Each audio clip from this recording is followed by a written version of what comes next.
Welcome to समाधान teaching institute. चलिए आज हम जीके को स्टार्ट करते हैं बात ना करते हुए, क्योंकि समय कम है। तो आपका पहला क्वेश्चन है, देखिएगा, किस घटना ने गांधी जी को भारत के स्वतंत्रता संग्राम के क्षेत्र में लाके खड़ा किया था? मतलब ज़्यादा हो गए थे, तो ये क्या हो जाएगा इसका आंसर? जालियांवाला बाग हत्याकांड कब हुआ था? 13 अप्रैल 1919 को हुआ था। ठीक है, तो जालियांवाला बाग हत्याकांड कब हुआ था? 13 अप्रैल 1919। और रॉलेट एक्ट कब आया था? 1919 को ही आया था। मॉन्टेग्यू चेम्सफोर्ड सुधार कब आया था? ये भी 1919। ठीक है, तो अगर पूछेगा जालियांवाला बाग हत्याकांड के समय भारत का जनरल कौन थे, तो मॉन्टेग्यू चेम्सफोर्ड थे। ठीक है, उसके बाद नेक्स्ट आपका क्वेश्चन है, चौरा चौरी घटना के समय गांधी जी कहाँ थे? तो गांधी जी कहाँ थे इसके समय? तो बारदोली में थे। कहाँ थे वो? बारदोली में थे। ठीक है, तो चौरा चौरी घटना के समय गांधी जी कहाँ थे? बारदोली, जो कि कहाँ पड़ता है? गुजरात में करता है। अच्छे, सरदार वल्लभ भाई पटेल को सरदार की उपाधि किसने दिया था? तो यही बारदोली की महिलाओं ने दिया था सरदार की उपाधि। नेक्स्ट आपका क्वेश्चन है, गांधी इरविन समझौता किससे संबंधित है? तो गांधी इरविन समझौता हुआ कब था? 1931 को हुआ था। ठीक है, तो 1931 को हुआ था। ये किससे संबंधित है? सविनय अवज्ञा आंदोलन। ये कब हुआ था? 1930 में हुआ था। ठीक है, सविनय अवज्ञा आंदोलन दांडी यात्रा के बाद हुआ था। तो दांडी यात्रा 5 मार्च 1931 से, ठीक है, 15 मार्च 1931 से हुआ था, 1930 से हुआ था, और 6 अप्रैल चला। 15 मार्च 1930 से 6 अप्रैल 1930 तक दांडी यात्रा चला था, और दांडी से चालू हो गया था सविनय अवज्ञा आंदोलन। तो याद रखिएगा, साबरमती से दांडी, तो ये कौन सी यात्रा हो गई? दांडी यात्रा हो गई। तो दांडी यात्रा कहाँ से चालू हुई थी? साबरमती से चालू हुई थी। कहाँ खत्म हुई थी? दांडी। और दांडी से चालू हो गया कौन? सविनय अवज्ञा आंदोलन। सविनय अवज्ञा आंदोलन। और दोनों किस साल में हुआ था? तो दोनों हुआ था 1930 में हुआ था। ठीक है, भारत छोड़ो कब हुआ था? बताए थे 1942। असहयोग आंदोलन कब स्टार्ट हुआ था? 1900 कितना? 20। और रॉलेट अप कब पारित हुआ था? 1919, जिसे हम लोग क्या कहते हैं? काला कानून कहते हैं। चलिए नेक्स्ट क्वेश्चन पे चलते हैं हम लोग। नेक्स्ट है, गांधी जी को सर्वप्रथम राष्ट्रपिता किसने कहा था? तो बापू बोलेगा तो पंडित जवाहरलाल नेहरू, और राष्ट्रपिता बोलेगा तो क्या मारिएगा आंसर? सुभाष चंद्र बोस। ठीक है, अगर बोलेगा बापू किसने कहा था, तो बापू किसने कहा था? तो आपको पंडित जवाहरलाल नेहरू। और राष्ट्रपिता किसने कहा था? तो सुभाष चंद्र बोस। नेक्स्ट आपका क्वेश्चन है, गांधी जी ने किस सम्मेलन में भाग लिया था? तो दूसरा सम्मेलन में भाग लिया था। ठीक है, दूसरा सम्मेलन में जाके लंदन में जाके भाग लिए थे। गोलमेज सम्मेलन कहाँ हुआ था? लंदन में हुआ था। और सेकेंड वाला में भाग वो लिए थे। महात्मा गांधी के राजनीतिक गुरु कौन थे? तो महात्मा गांधी के राजनीतिक गुरु कौन थे? गोपाल कृष्ण गोखले। कौन थे? गोपाल कृष्ण गोखले इनके राजनीतिक गुरु थे। किसके? महात्मा गांधी के। नेक्स्ट आपका सवाल चलते हैं, दांडी यात्रा में गांधी जी ने कुल कितनी दूरी तय की थी और नमक कानून का विरोध किया था? 388 किलोमीटर। कितना? आंसर हो जाएगा 388 किलोमीटर की यात्रा तय की थी। नेक्स्ट आपका क्वेश्चन है, महात्मा गांधी ने हिंद स्वराज की स्थापना कब की थी? कब? तो इंग्लैंड से दक्षिण अफ्रीका यात्रा कर रहे थे, उस समय इन्होंने ये किया था हिंद स्वराज की स्थापना। नेक्स्ट आपका क्वेश्चन है, दांडी गुजरात के किस जिले में पड़ता है? तो दांडी गुजरात के जिले में पड़ता है? नवसारी जिले में पड़ता है। तो इसका आंसर क्या हो जाएगा? नवसारी। नेक्स्ट आपका सवाल है, गांधी जी की आत्मकथा का नाम क्या है? देखिए, गांधी जी की आत्मकथा का नाम सत्य के साथ मेरे प्रयोग और एक्सपेरिमेंट विथ माई ट्रूथ। तो इसी का ये अंग्रेजी है और इसी का ये हिंदी है। तो ऑप्शन में क्या हो जाएगा? यहाँ पे ए और बी आंसर होना चाहिए। तो ऑप्शन क्या हो जाएगा इसका? डी। ए और बी इसका आंसर हो जाएगा। तो उसका अंग्रेजी है, उसका ये हिंदी है।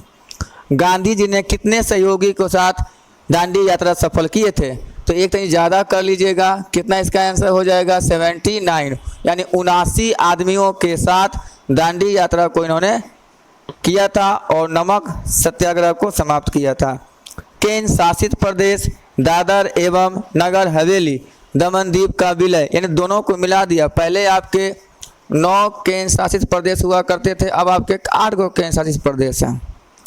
तो जो कि नहीं, जो आपका लक्षद्वीप और लद्दाख और जम्मू कश्मीर को विभाजन होने के बाद आपका दादर नगर हवेली और दमन-दीव को मिला दिया गया, इसलिए आज कितना है आपके 8 हैं। ऐसे कितना हो जाता, तो इधर से बेसी हो जाता, उधर से 2 बेसी हो जाता, तो 9 हो जाता। तो अभी आपका 8 है। तो ये कब हुआ था? 26 जनवरी 2020। क्या होगा इसका आंसर? 26 जनवरी 2020 को दादर नगर हवेली और दमन दीव को मिला दिया गया। ठीक है, नेक्स्ट आपका सवाल चलते हैं। केंद्र शासित प्रदेश के रूप में जम्मू कश्मीर का गठन कब किया गया था? तो केंद्र शासित प्रदेश के रूप में जो किया गया था वो 31 अक्टूबर 2019 को किया गया था। ठीक है, जम्मू कश्मीर का गठन किया गया था, अभी जो हाल में चेंज हुआ। तो वर्तमान में कितने केंद्र शासित प्रदेश में उच्च न्यायालय है? तो 2 ही जगह उच्च न्यायालय, एक चंडीगढ़ का है और एक आपका दिल्ली का है। तो आंसर कितना हो जाएगा? 2। आंसर क्या हो जाएगा इसका? 2। जम्मू कश्मीर विधानसभा का कार्यकाल है, अगर था पूछता तो 6 मारते, लेकिन आज वर्तमान में कितना है? 5 वर्ष, क्योंकि 370 आपका हट गया, तो उससे पहले ये 6 वर्ष का कार्यकाल था, आज कितना हो गया? ये 5 वर्ष का है।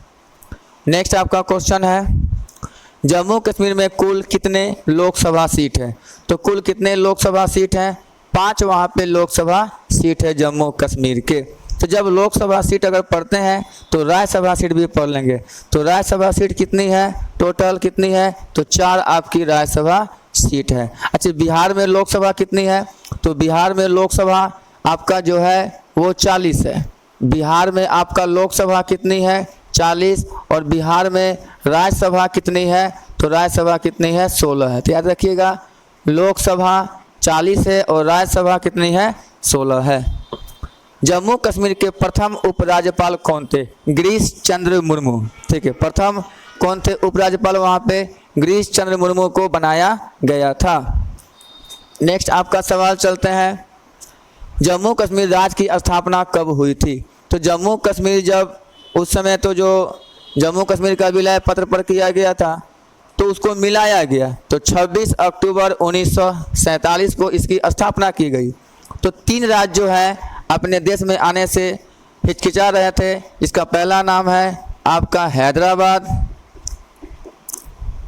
एक हो गया जूनागढ़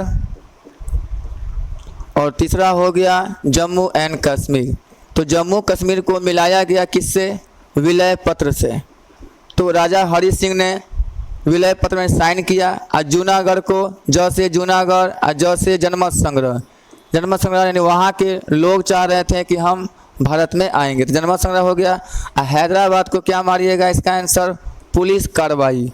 अब पुलिस कार्रवाई में कौन सा आपका ऑपरेशन मारिएगा? ऑपरेशन पोलो। पूछेगा कौन से ऑपरेशन के तहत हैदराबाद को मिलाया गया? ऑपरेशन पोलो। तो हैदराबाद ऑपरेशन पोलो, जूनागढ़ जनमत संग्रह और जम्मू कश्मीर विलय पत्र के तहत मिलाया गया। तो जम्मू कश्मीर की स्थापना कब हुई? 26 अक्टूबर 1947। नेक्स्ट आपका क्वेश्चन है, जम्मू कश्मीर का वर्तमान में क्षेत्रफल कितना है? तो 42,241 वर्ग किलोमीटर, 42,241 वर्ग किलोमीटर। अब कहता है अनुच्छेद 370 का संबंध संविधान के किस भाग से है? तो भाग कितना में है? ये 21 में है, जो कि अब समाप्त हो चुका है। ठीक है, तो 370 पहले कितना में था? वो 21 में था, वो आपका समाप्त हो चुका है। तो फिर भी आपका ये क्वेश्चन आपको पूछ सकता है। ठीक है, नेक्स्ट आपका सवाल है, अच्छा भाग 1 में आपका जो है वो क्या है? भाग 1 में क्या है? राज्यों का संघ, राज्यों का संघ, यानी हमारा राज्य क्या संघ। भाग 2 में क्या है? भाग 2 में क्या है? नागरिकता। क्या है? नागरिकता। भाग 3 में क्या है? भाग 3 में मौलिक अधिकार, मौलिक अधिकार। भाग 4 में क्या है? भाग 4 में क्या है? राज्य का नीति निर्देशक सिद्धांत, राज्य का नीति निर्देशक सिद्धांत। निर्देशक सिद्धांत। 4 के क में क्या है? भाग 4 के क में क्या है? मौलिक कर्तव्य। जो आपका 11 गो कर्तव्य है अभी वर्तमान में मौलिक कर्तव्य है। ठीक है, तो इस प्रकार से हम देखेंगे। और भाग 5 सबसे बड़ा भाग है। तो भाग 1 आपका 1 से अनुच्छेद कितना में है? 1 से 4 है। और ये कितना है? 5 से 11 है। ये कितना है? 12 से 35 है। और ये कितना है? 36 से 51 है। और ये 52 से आगे आपका है। तो सबसे बड़ा भाग, सबसे बड़ा आपका जो है वो कौन है? भाग 5 है। इसमें किसकी व्याख्या की गई है? संघ की व्याख्या की गई है। तो सबसे बड़ा भाग कौन सा है? भाग 5। नेक्स्ट आपका सवाल चलते हैं। वर्तमान में भारत में विशेष राज्यों की दर्जा की कुल संख्या कितनी दी गई है? तो अभी वर्तमान में कितने हैं विशेष राज्य को दर्जा प्राप्त है? 10 राज्य को विशेष राज्य का दर्जा प्राप्त है। नेक्स्ट आपका सवाल है, जम्मू कश्मीर का विशेष राज्य का दर्जा कब समाप्त कर दिया गया? तो ये कब समाप्त कर दिया गया? तो 5 अगस्त 2019। 5 अगस्त 2019 को समाप्त कर दिया गया। तो चलिए आपका नेक्स्ट सवाल है, जम्मू कश्मीर में अनुच्छेद 370 के किस खंड को अभी तक नहीं हटाया गया है? तो खंड 1 को अभी तक नहीं हटाया गया है। तो आपका नेक्स्ट आपका सवाल है, जम्मू कश्मीर में धारा 35A को कब लागू किया गया था? तो इसको आपको कमेंट बॉक्स में आपको जवाब देना है। तब तक के लिए खुश रहिए। धन्यवाद।